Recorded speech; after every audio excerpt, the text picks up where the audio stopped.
This is the story of Nike, its humble beginnings, and its journey to becoming the largest athletic footwear and apparel brand in the world.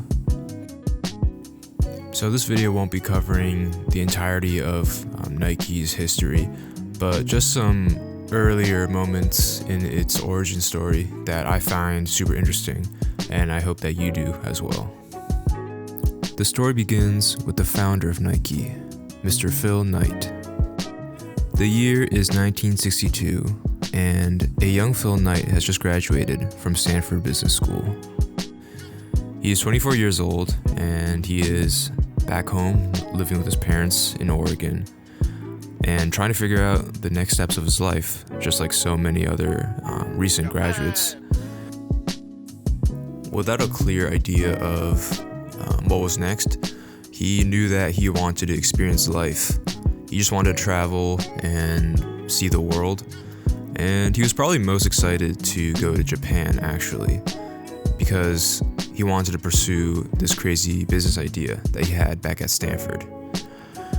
So during one of his final classes at Stanford, Phil took a class on entrepreneurship, and he wrote a research paper about Japanese running shoes.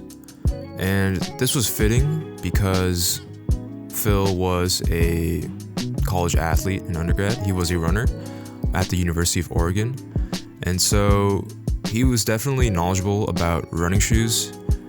And as a business student, he saw how Japanese cameras were stealing customers from the German brands.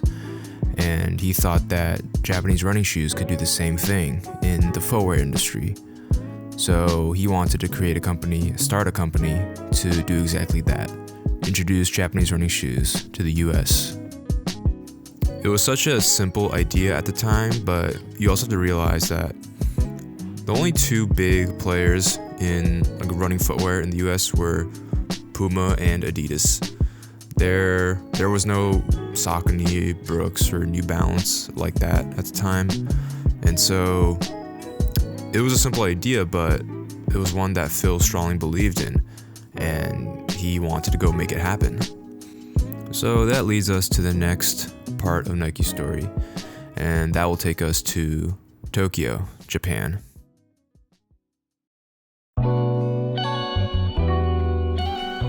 Let me just say this. Phil Knight is the purest form of a sneakerhead, sneaker enthusiast, shoe dog, whatever. Because there was no such thing as a sneaker culture community like there is today. There was no hype, there was no interest in sneakers. Phil was interested in the running shoe for what it was, to be ran in.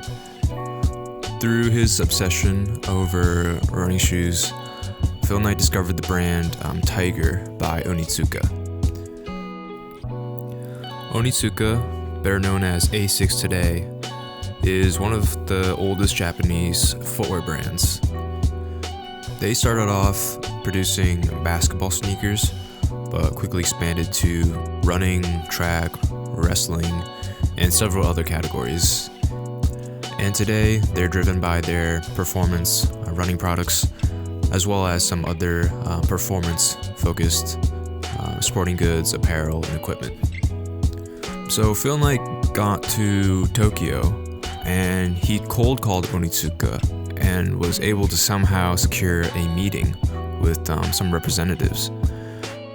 So Phil shows up, and he sits down with them in a conference room, and he's about to go ahead and give his big pitch, his idea of bringing Onitsuka to America. Right before he goes into his pitch, someone from Onitsuka asks, what company do you represent? And Phil obviously wasn't representing anything or anyone. And so in a moment of panic, he thinks about, things of comfort, right? He thinks about home, about Oregon. He thinks back to his childhood bedroom, and he has a visual of his bedroom and a wall of all these blue ribbons from different youth sports that he was in. And so he just blurts out, Blue Ribbon Sports. That's who I represent. and that was how the name of his company was formed.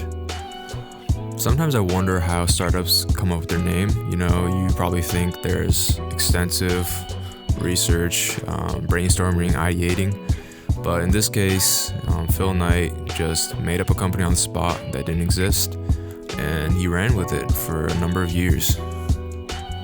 So Phil goes into his pitch, which is basically just him reciting lines from his research paper. He was hitting them with the topic sense, supporting details, evidence, whatever. And to his surprise, they were impressed. And at some point, they asked him how big he thought the American shoe market was. And Phil Knight said, at the moment, he's still not sure. To this day, he's still not sure where the number came from, but he said 1 billion. And by the end of it all, to his surprise, Onitsuka asked him if Blue Ribbon Sports would like to represent tiger shoes in the US. If we can just pause for a moment and just acknowledge how impressive this is, especially because Phil is a self-described introvert, nervous public speaker, and he just landed a deal with his dream company, pitching a startup that doesn't even exist. So yeah, shout out to all my students out there who are, nervous about public speaking or have bad participation grades, all right? Just keep working at it. Actions speak louder than words, and that's facts. Going back to the story, Phil returns to America in 1963, and that's when he really started to, have to make Blue Ribbon Sports an actual company. He had to basically, back up what he said, then go make it happen. The first thing he did was send some Onitsuka shoes to his college track coach, Bill Bowerman. If you're familiar with Nike at all, you might have heard the name Bill Bowerman before. He was a legendary track coach at the University of Oregon, and he was also known for always experimenting and designing prototypes of running shoes to make his athletes perform better. Phil's original intent was just to sell the team some shoes because he needed to get the word out about Onitsuka and Blue Ribbon. However, Bowerman was actually impressed by the shoes, and he said that he wanted to be a part of this business, to become partners with Phil Knight.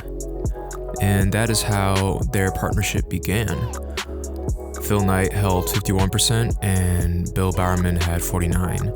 And that was because Bowerman said that he didn't want to be in charge, so he gave the extra 1% to Phil. With Bill Bowerman now on the team, they began working with Onitsuka to improve their existing product line. And so Bill Bowerman would send his design, prototypes, and ideas to Onitsuka, and that is how they worked together to create the best-selling product for both companies, which was called the Mexico and eventually named the Cortez.